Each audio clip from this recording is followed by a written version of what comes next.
Hey, Mike with Mike's Bags, and today I am reviewing the Jackal by Alphabags. This is two very familiar materials, a very familiar material combination that we've got here. So let's go ahead and dive in. We'll break this Jackal down. Start with the slow side.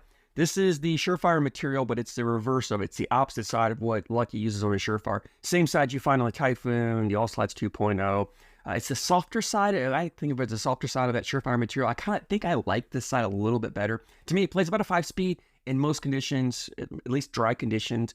One of the big knocks on this is humidity. And if you've thrown these bags, you know when boards get damp, sticky from humid conditions, this material just doesn't respond well to that moisture, and it just starts to slow down because it's really sticky. It doesn't play at all in humidity. But on dry conditions, 5-speed, it's wonderful for fast boards as well. So it's a very versatile material. It's a very popular material for a good reason. It's a very friendly material. We'll get more into that in the playability on it. Fast side, this is that game changer Surefire fast side. It's 8.5 speed material. It's fast, somewhat controllable. It's great for cleaning up messes, pushing through blocks, collecting bags. It slides the board most conditions. It's a wonderful fast side material. Looking at about a 5, 8.5 speed. Same material, same exact material combinations you find on Typhoon, All Slides 2.0. Very similar to the Surefire, except it's just the slow side's reversed, but the fast side's the same. Template-wise, this Jackal is a medium template. It's right down the middle, kind of that 6x6 square bag, which a lot of bags are going to ACL nowadays. In fact, this bag is ACL stamped. It's got the ACL Pro stamp for 2023. Before I forget, I'll mention that as well. So it is ACL stamped, but it's a medium template bag. It is probably a medium fill. I mean, there's some floppier, but this is not overly floppy at all. So I'm gonna call it a medium fill. Right, you've got some puffiness here, but it's not. It still has a lot of flop. It'll still kind of taco over pretty well. So you've got a medium template, medium fill. The fill in here is, I think it's 100% flat fill. I don't feel any beads or any mixture. It's all flat fill. So for those of you who like a flat fill bag, this is if you throw the Typhoon or the All Slides 2.0 and you like those bags, but you don't like the bead fill they use, this Jackal, same bag, but with a flat fill. So it's a great option for you to check out if that's what you're looking for. I will say on one thing for the flat fill is, for me, I have a butterfly grip. Flat fill tends to compress more than it wants to expand out. And so when I go to grip these bags, you can see here, like the fill doesn't fill all the way up. It compresses down. I have to really shake these bags, and now it fills it out. Typically, when I grab bags anyway, you'll see me, I'm always shaking them before I throw, just because I'm trying to settle the beads, get everything filled out, everything right where it wants it. I don't want the bag to, the one reason I like the butterfly grip is I lock the bag in place. I don't want that bag moving mid-throw. So that's why I like to shake everything where it wants to be settled out and taken care of. I just found myself on these, I had to shake a little more to get them to really fill out, because like I said, if you grab the bag and just butterfly it, it compresses, and you've got a lot of loose material here, and then in the middle of my throw, things will shift. I don't like that. So I just had to shake it, and now I get it locked down. Now I'm fine to go. Just something to keep in mind with. Anyway, let's go ahead and dive into playability on this Jackal, and we'll start here with, let me start with the negatives. Okay, there are 3 negatives to, especially mainly the slow side. It's not really this bag. I always talk about this slow side material. There's 3 negatives, and then I'll go into the positives of it.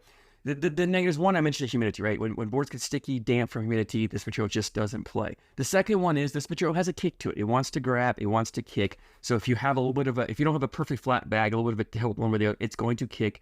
It's a controllable kick, which means if you have the same lean or tilt on your bag, it's going to kick the same amount, so you can play that, right? If you've got a little bit of a tilt and your bags are kicking, you can adjust your landing spot and put them in, no problem whatsoever. Now, a kick does lead into the cutability of the bag, which I'll get at that moment. So there is the negative of the kick is a positive, in that you can cut the bag. Now, having the flat fill in here takes away some of that kick. This flat fill allows this bag to lay a little softer, takes a lot of the bounce out. Typically with the bead fill, you have a bouncier bag, which leads to a little bit more of a kick. This flat fill takes some of that out. Bag length a little soft, lands a little straight with the board. So it does kind of counteract the fill counteracts the kick on the back. However, the third thing is this material has a tendency to want to hang on the hole. It's I don't want to say it's not hole friendly, but if you come up with enough speed, the bag will grab that hole, spin around, and drip in. But if you don't have enough speed, it'll spin around and it's set. Once it's set, it's very hard to collect. And you compound it with that flat fill. That flat fill wants to compress and stay, which one reason why I like a bead fill is because the beads want to cascade and move more. It's easier to get those moving. Once this flat fill settles, it's hard to get it moving. And you can throw bag after bag after bag and hit it. It's not going to go, especially when it's on that back lip or one of the back corners. Very hard to collect. You got to get really aggressive for it. Now, if it's on the sides, the fronts, very collectible. But on those back corners, it's a little tough to collect. You got to have to get aggressive with an airmail drag or something to try to bring that bag in. So just keep that in mind. Those are some negatives. Again, mostly the negatives of this material. It's not so much the bag. Now, the positives of this bag is This material is wonderful for shaping shots. You can, like I said, you can really control it. You can manipulate it. You can get aggressive with cuts and get arounds.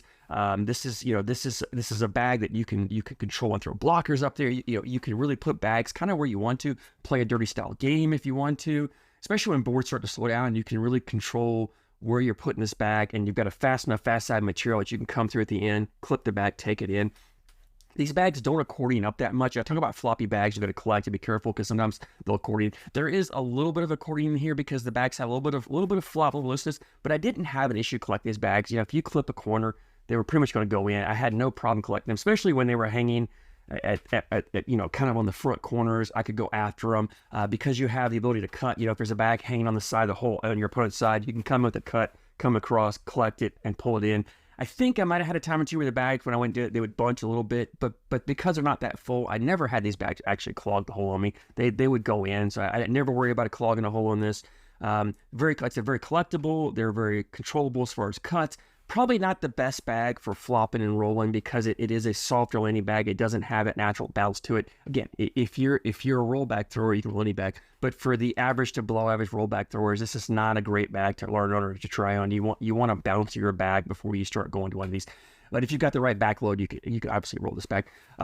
This is also really, and to me, this is a bag where this bag shines, where I would use this bag is on fast boards. So that's where I think the best of this bag comes out, is when boards get fast.